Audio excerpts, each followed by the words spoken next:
the cons, the negativities, the things I did not like about Prague, and the list is shorter than the ones that I do like, so that's always a plus. The number one thing I did not like about Prague were the tourists. I know, like I said, at Catch-22, there were so many tourists. They were everywhere. They flocked and they numbered and they crammed you on Charles Bridge. Forget about it. Unless you want a picture early in the morning, then there's no way you're gonna get that thing to yourself. And even early in the morning, I doubt it. You're walking shoulder to shoulder. So you go down to the city square, surrounded by tourists. Like, we're talking flocks of people, huge numbers of people. I went to the Colosseum in Rome and did not even see these kind of numbers.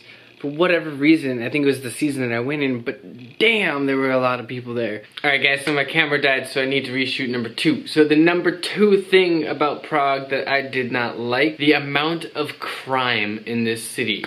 So, unfortunately, also there's drug dealers, but that also goes in with crime. So there's like a crime drug dealer wave scene hitting Prague right now. If you've ever been to Budapest or Portugal, then you would have experienced a similar thing. For whatever reason, there's a lot of people that like to sell street drugs there, and they're not actually selling you real drugs, so the locals tell me. They're trying to sell you like fake weed or fake coke, and they'll just list off like a list of like 20 drugs, trying to get you to say yes to one of them. And so basically what I'm saying is that you will be approached by people that are going to try to sell you drugs. Say no, no drugs, don't do the drugs, they're not even real drugs. And the other thing is the crime wave exchanges. So you gotta really watch out for people trying to exchange money on the street, because what they're gonna do is they're gonna try to sell you expired Belarusian rubles. So you can't use them on the street, and they're gonna offer you a better deal than what they do in the exchange places. So that's a no bueno, don't do that, don't take the money. Never do business on the street, you know, especially with a sketchy character who's hooded and walks up to you. You don't wanna either get ripped off or put yourself in a dangerous situation. Safe travels. So, moving on. Alright. The number 3 reason why I did not like the city was the loss of culture. There's also a huge identity crisis happening in Prague right now because of the huge influx of tourists. We're talking, they're almost outnumbering the locals.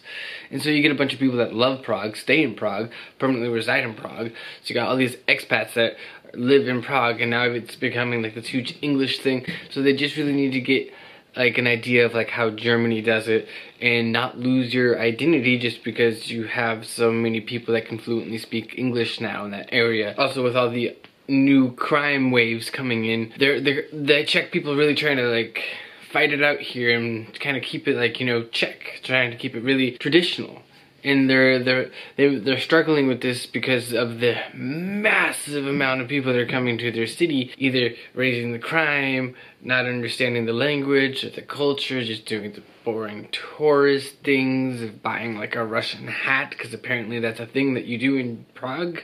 Seems really sad to me. With so much growth so quickly, they seem to have lost their roots a little bit. And I'm sure if you go out to some of the smaller places like Pilsen, like the place that actually created the Pilsen beer, you'll find a lot more tradition out there.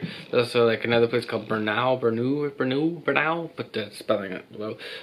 That is their second largest city, and I think that'd be a really great place to check out if you're really into the Czech culture. Because in the big city, you will be bombarded by other nationalities. The number 4 thing I did not like about Prague is you got about 3 days in that city till you get tired of it, because it is a smaller city.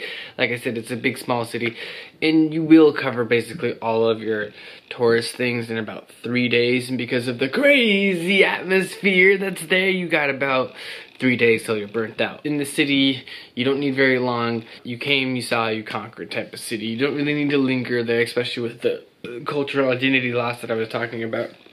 I think you could do everyone a favor to come, see, embrace it, and then probably just move on. The number 5 thing, and the last thing on both lists right here, right now, is kind of a silly one, and this might have been my own personal experiences with it, but based on what I saw, this is not a unusual thing. The train access is not very good. It's not great. It does have a main train station. Based on what I experienced there, is that I couldn't get a train in from Germany. I had to take a bus from Dresden on over to Prague. For whatever reason, they just didn't have a train that went into Prague. No problem, because there's tons of buses everywhere and they're cheaper, but I had a Eurail, so then I had to reserve my seat in the bus and it would cost me more than just taking a train. So that was kind of an annoyance. And the same situation with getting out. There was a train, I found one that got me out. So you can do it, and I managed to take a train out, but it literally brought me to like the next big city in Germany. It took me to Leipzig. Basically, if you wanted to take a direct route from like somewhere like Prague to Rome or to Paris, you can't.